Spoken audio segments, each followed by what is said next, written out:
let's say you're the head of a big car company, and then something happens to your car company. And it's not happening to all car companies. It's not happening to the car sector, right? In fact, it's not happening to any other car company at all. It's only happening to your car company, and it's not good. Tesla profits plunge. Headline, Washington Post. Tesla earnings plunge. Headline, New York Times. Tesla's 71% drop in profit. Headline, USA Today. Tesla profits fall 71%. Just a catastrophe.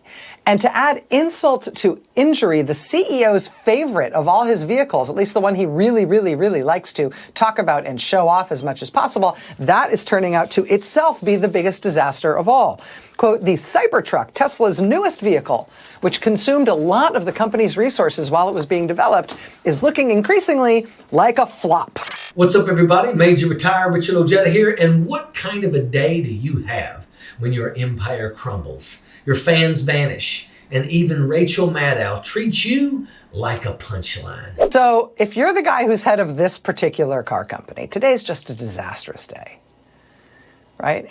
And why is this only happening to your company? Can we just put up those same headlines we just saw? Can we just put up those headlines again? Just put up that same list, yeah. I mean, it's not a mystery, right? The reason this disaster has befallen this particular car company, the reason this disaster has befallen your car company, the reason this is happening to you and no one else is specifically because of you. It is the day the world finally called out Elon's bullshit. Tesla stock tanked. The Cybertruck officially flopped. Protesters are flooding the streets nationwide, and Rachel Maddow laid it all out, piece by piece, making sure we saw what's been right in front of us the whole time. Elon Musk isn't just losing, he's collapsing under the weight of his own lies. He's made his bed and now it's time for him to sleep in it. Only he doesn't want to. He wants to meme his way out of it, throw tantrums on X, and pretend he's still in control while everything around him burns. I mean, it's not a business world secret why this is happening. This is happening because of the guy who's the head of the car company. The company is repulsed by Elon Musk. The company is repulsed by what the New York Times gently describes tonight as, quote, Mr. Musk's support of far-right causes. The country really does appear to be just repulsed by President Donald Trump installing Musk, his top campaign donor, in a secretive, totally opaque, newly created pseudo-agency in which his job appears to be to destroy as much of the U.S. government as possible. When you choose fascism, when you prop up white nationalists and try to gut the very systems that protect everyday people, don't be surprised when the people rise up. This isn't cancel culture. This isn't some Soros-funded protest campaign. This is what happens when someone like Elon Musk uses government money to destroy the government, mocks the public as parasites, and plays dictator without a vote. The moral of the story? If Musk ever actually got his way, if he bought every election and dismantled every system in his path, it wouldn't just be Elon having a bad day.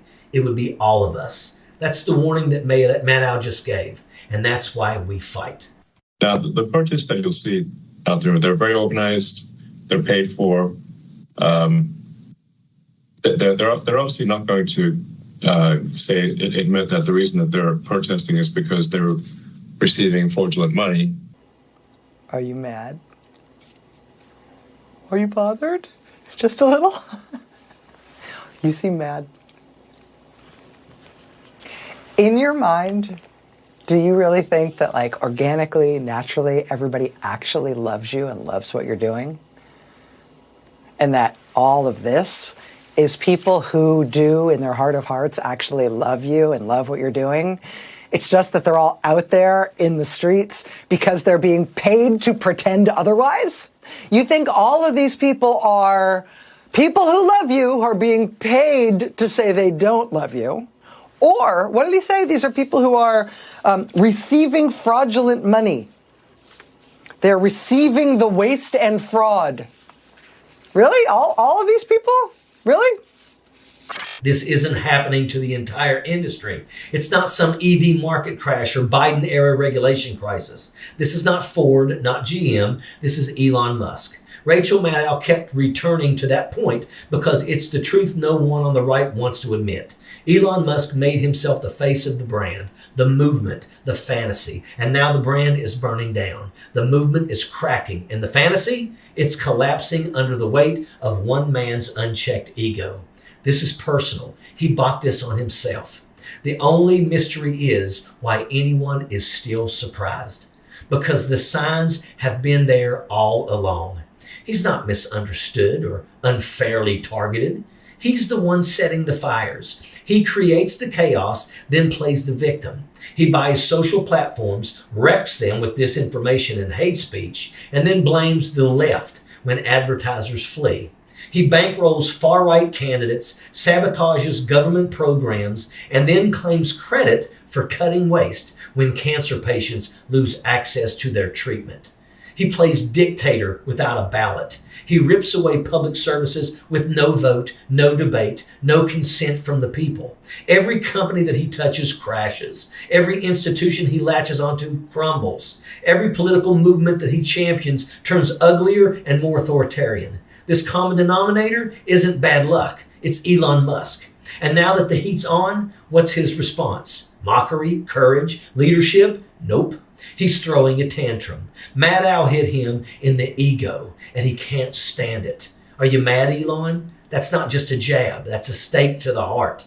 This man, who once called everyone else a snowflake, is now screeching in full meltdown mode because people don't like him anymore. He's out here rage tweeting like a teenager, demanding loyalty, demanding silence, demanding applause. Poor baby Elon. Did someone not clap loud enough? Did the protest signs hurt your feelings? Maybe you need another ketamine nap and a warm bath and government subsidies. Maybe someone can read you Ayn Rand to sleep while your Cybertruck rusts in a recall lot. Because that's what you've become. A joke. Not Tony Stark, not Iron Man, just a billionaire parody of himself, spinning in circles, begging for relevance. And the biggest joke of all, he still thinks everyone loves him. He's genuinely convinced in that deep delusional bunker of his brain that all these people out here in the streets actually love him. They're just being paid to say otherwise. That these protests are fake. That the outrage is artificial. That the only reason people are angry is because George Soros dropped them a check. That's not just wrong. That's fantasy level derangement.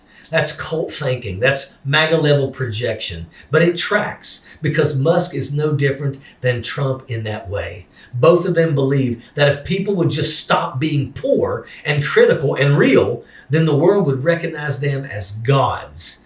But people are being real, and it's burning them alive. He calls protesters frauds. Well, let's talk about fraud. Musk is the poster child for corporate welfare. He rakes in billions in government contracts, tax breaks, bailouts, and public handouts, and then turns around and calls teachers, veterans, and the elderly parasites. He sells pollution credits to failing automakers and calls that innovation. He pads quarterly earnings with interest payments, not products. And then he goes on social media and lectures working people about bootstraps. He says he's saving America money, but he's just sucking it dry from the inside.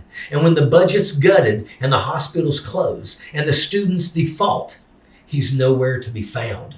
Elon Musk isn't fighting fraud. He is the fraud. And we see it. That's why Rachel's list hit so hard.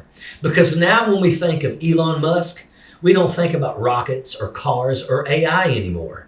We think of the fired park rangers. We think of the seniors baking in line at understaffed Social Security offices. We think of the cancer researchers whose grants were pulled mid-study, of the students crushed under debt, sent to collection agencies while billionaires play with our tax dollars. We think of the HIV clinics, the child nutrition programs, the tuberculosis treatments, all gone, all defunded, all because this self-appointed efficiency czar decided poor people don't deserve a future. That's what his name stands for now. Not brilliance, not brutality. So when he says all the protesters are fakes, well, we know better. In small town Minnesota, 300 people standing outside a public library while their congressman pandered to MAGA talking points. Were they all paid off, or were they just pissed off? Are they lazy frauds, Elon? Or are they Americans who are tired of watching billionaires like you rob the country blind while calling it patriotism? Because this whole everyone's being paid to hate me nonsense, that's projection, plain and simple. That's what Elon does. He buys elections. He floods platforms with disinformation. He props up fascists and attacks journalists and censors dissent. He projects his own sins onto the very people trying to hold him accountable. And when they fight back, he hides. That's not strength, that's fear. That's a vampire hissing at the sunlight. And Rachel Maddow? Well, she drove that stake like she was going after Dracula. She didn't just read the headlines, she laid them out like holy water. Every protest, every loss, every lie exposed. And Elon Musk screamed like a villain at sunrise, because basically that's what this is. He's not Iron Man. He's not a genius. He's not even a serious businessman anymore. He's a collapsing, delusional billionaire vampire, scorched by the truth, finally being seen for what he is. And now, as the lights get brighter, he's out here screeching. Not because he was canceled, but because he was exposed. And that is an absolute fact. Sappers cleared the way, airborne all the way.